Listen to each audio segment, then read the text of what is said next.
আজকে কি রান্না করবা? আজকে রান্না করব পটল চিংড়ি। চলো দেখা যাক। আমি কড়ার মধ্যে দেব তেল, পরিমাণ মতো আমি তেল দিয়ে দিলাম। তারপর এর মধ্যে দেব নুন, হলুদ গুঁড়ো দিব।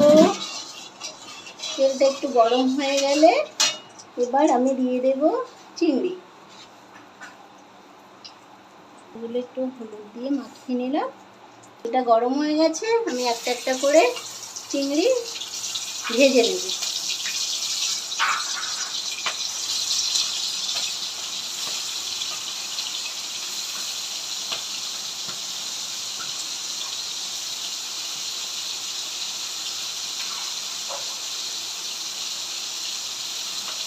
মশলা করে রেখেছি, পেঁয়াজ কেটে রেখেছি, এখানে আমি পটল আলু কেটে রেখেছি।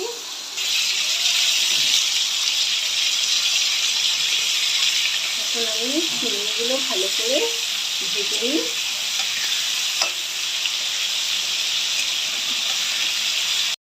এবার চিংড়ি মাছগুলোকে একটা একটা করে নামিয়ে নেব।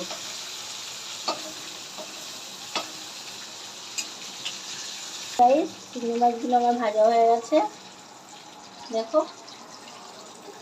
পটল, এবার আমি পটলগুলোকে ভেজে নিই।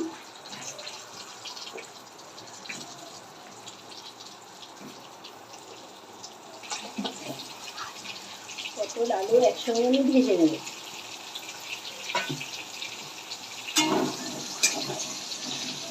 ভেজে নড়ে চেড়ে নিলাম। আমি একটু পরিমাণ মতো একটু নুন দিয়ে দেব। ভাজার মধ্যে পরিমাণ মতো একটু নুন দিয়ে দিলাম, না হলে না পরিমাণ মতো একটু হলুদ দেব। হলুদ দিয়ে ভালো করে ভেজে নেব।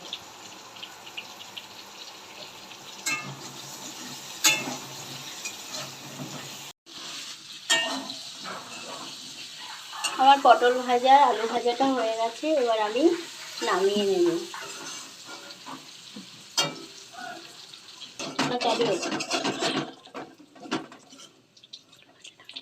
ভাজাটা হয়ে গেছে, এবার আমি নামিয়ে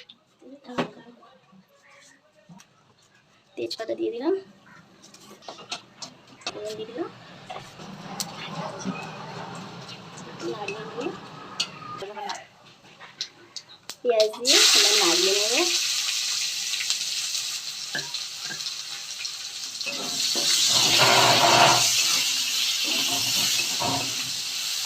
মশলাটা বেটে রেখেছিলাম, ওই মশলাটা এখন দিয়ে দেব তেলে।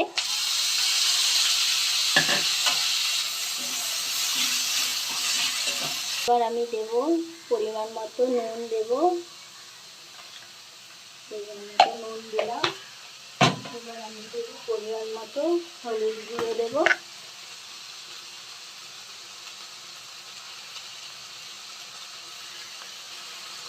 গুঁড়ো লঙ্কা দেব, জিরার গুঁড়ো দেব,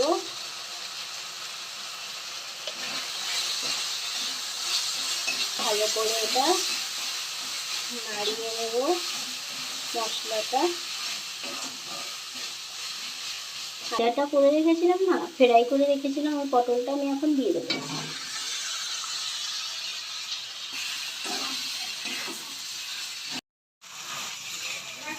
ভালো করে এটা এখন আমি পুরো মশলা দিয়ে ভালো করে এটা কষিয়ে নিলাম। এখন আমি জল দিয়ে দেবো।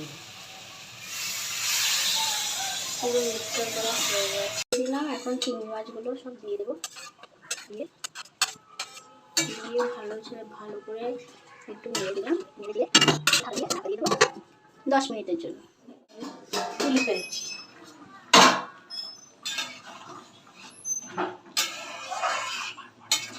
আমার পটল চিংড়ি হয়ে গেছে, দেখো দেখো বন্ধুরা কেমন হলো।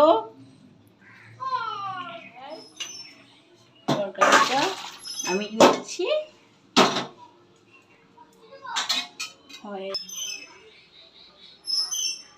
ভিডিওটা ভালো লাগলে লাইক শেয়ার কমেন্ট করে দিও।